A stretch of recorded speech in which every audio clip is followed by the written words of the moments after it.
আজ আমরা রান্না করব মুরগির মাংস। প্রথমে পেঁয়াজ বেরেস্তা করে নিচ্ছি, এরপরে আমরা এখানে দেব আদা রসুন বাটা দিয়ে কিছুক্ষণ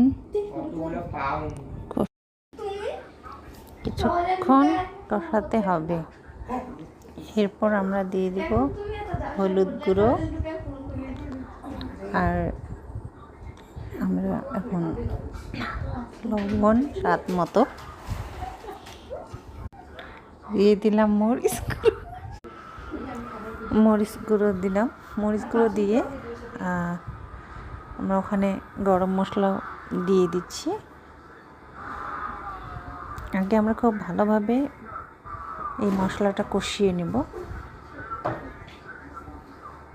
মশলাটা কষানো যখন খুব ভালোভাবে হয়ে যাবে, আপনারা দেখতে পাচ্ছেন খুব সুন্দর একটি রং এসেছে।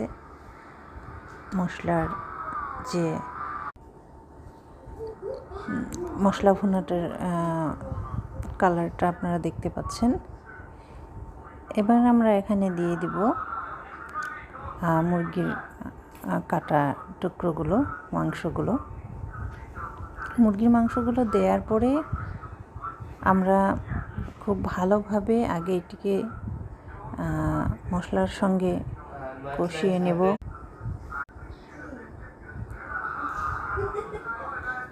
মশলাটি ভালোভাবে যখন মাংসটি কষানো হবে, তখন আমরা দিয়ে দিচ্ছি সিদ্ধ হওয়ার জন্য সামান্য পানি। খুব বেশি পানি দেব না, কারণ খুব বেশি পানি দিলে এই ফার্মের যে মুরগি সেটি সিদ্ধ হয়ে ভেঙে যায়।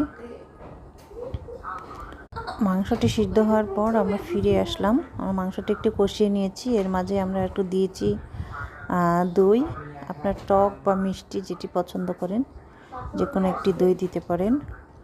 টমেটো সস দিবেন একটু, আর জিরা এবং ধনিয়া গুঁড়ো দিয়ে আমরা একটু পানি দিয়ে দিলাম। এটা হচ্ছে তরকারি রান্নার শেষ পর্যায়ে। এখন আমাদের মাংসটি বলক চলে এসেছে। খুব ভালোভাবে বলক আসলে আমরা চুলাটি বন্ধ করে দেব এবং মাংসটি নামিয়ে ফেলব। জি, ধন্যবাদ।